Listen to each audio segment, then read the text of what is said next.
ద్వారా ఇలాగూ John Prasad uncle గారు పరిచయం అవ్వడం, తర్వాత డాడీ పాస్టర్ జగదీష్ గారు.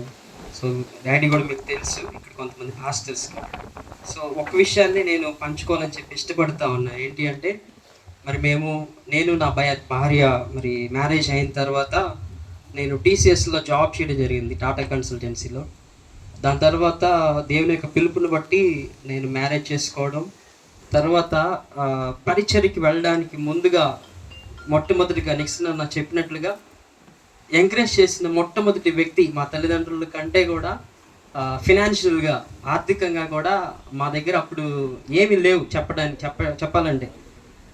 ఇప్పటికీ ఆ కవరు నా వైఫ్ దాచిపెట్టింది. దానిలో 1000 రూపీస్ 1000 రూపీసే పెట్టించారు. అంటే డబ్బులని కాదు, కానీ అవి కూడా దాచిపెట్టి 50 రూపీస్ మేము లెక్క పెట్టాం అనమాట. 50 రూపీస్, తర్వాత 20 రూపీస్ అవే ఉన్నాయి. అంటే నేను ఎందుకు ఈ విషయాన్ని మాట్లాడుతున్నానంటే, ఒక దైవ సేవకుడు అంటే ఆయనకి ఎంత ఇష్టమో, ఎంత ప్రీతిగా ఉంటారో నేను అనుభవించాను లిటరల్లీ ఆయన దగ్గర. సో అందుకే ఈ మాట చెప్పగలుగుతున్నాను. మేము ఇలా పరిచర్యకి రావడానికి కారణం ఆయనని చెప్పి నేను చాలాసార్లు చెప్పుకుంటాం కూడా జరిగింది. ఇప్పుడు నేను పరిచర్య చేస్తున్నాను కదా, assembly of new life mission church.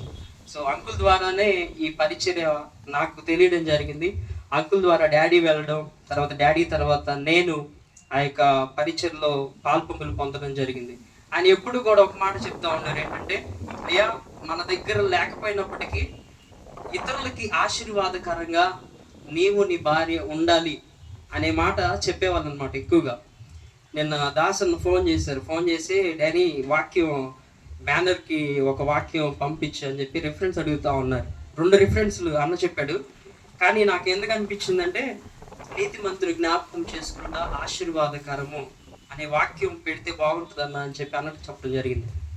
మరి నేను చాలామంది పాస్టర్స్ని చూశాను, కానీ నీతిమంతుడు అంటే నేను గొప్పగా మా మామగారిని చెప్పడం కాదు, కానీ లిటరల్లీ కొంచెం తెలుగు నాకు కొంచెం అటు వెళ్ళిపోయి 6 సంవత్సరాలు అవుతుంది అటువైపు వెళ్ళి, తెలుగు కొంచెం రావట్లేదు. లిటరల్లీ అంటే ఖచ్చితంగా చెప్పగలను, ఆయన నీతిమంతుడు అని చెప్పి, నీతిగా జీవించాడు అని చెప్పి నేను చెప్పగలను. మీ అందరికి కూడా తెలుసు. అంటే మీకు తెలియదని చెప్పి ఈ మాటలు చెప్పట్లేదు, కానీ నేను అనుభవించిన ఈ మాటలు మీతో పంచుకోవడానికి నేను ఇష్టపడతా ఉన్నాను. నిజంగా ఆయన మా పట్ల చూపించిన ప్రేమ, ఆయన మా పట్ల చూపించిన ఆ యొక్క నీతిగా జీవించే జీవితం నన్ను కూడా చాలాసార్లు బలపరిచింది అనమాట. ఒకసారి ఫ్యామిలీ గురించి మాట్లాడుతూ ఉన్నప్పుడు ఒక మాట అన్నారు, ఏంటి అంటే, అయ్యా ఫ్యామిలీలో ఎప్పుడైనా కానీ సరే 3వ వ్యక్తిని చేర్చొద్దు, ఎందుకంటే ఆ 3వ వ్యక్తి వచ్చినప్పుడు ఫ్యామిలీ కొలాప్స్ అవుతుంది అని చెప్పి. ఎప్పుడు కూడా 3వ వ్యక్తిగా మా కుటుంబంలో ఏదైనా పంచుకోవాలన్నా, లేకపోతే ఏదైనా పరిచర్య విషయమైనా ప్రతిదీ సలహాలు ఇస్తూ ఉండేవాళ్ళు అనమాట.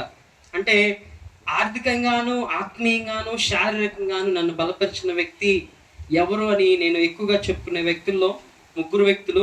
ఒకటి నాకు జన్మించిన తల్లిదండ్రులు, 2వదిగా జాన్ ప్రసాద్ అంకుల్ గారు, 3వదిగా మా మెంటర్ ఉన్నారు విజయవాడలో సురేష్ వంగూరి అన్న.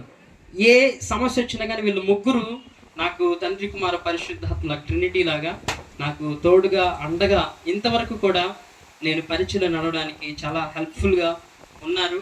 తర్వాత ఇంకోటి ఏంటంటే, ఇప్పటికీ కూడా ఆ పరిచయలో కొనసాగడానికి స్టేట్ కోఆర్డినేటర్ అంటే నాకంటే చాలామంది వయసులో చాలామంది పెద్దోళ్ళు ఉన్నారు ఆ సంస్థలు చేసిన వాళ్ళు.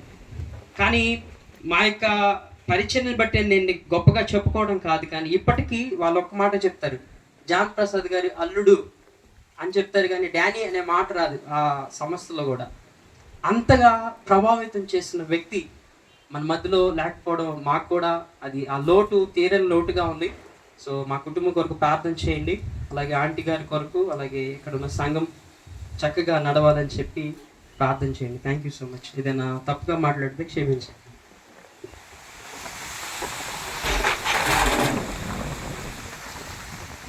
Yeah.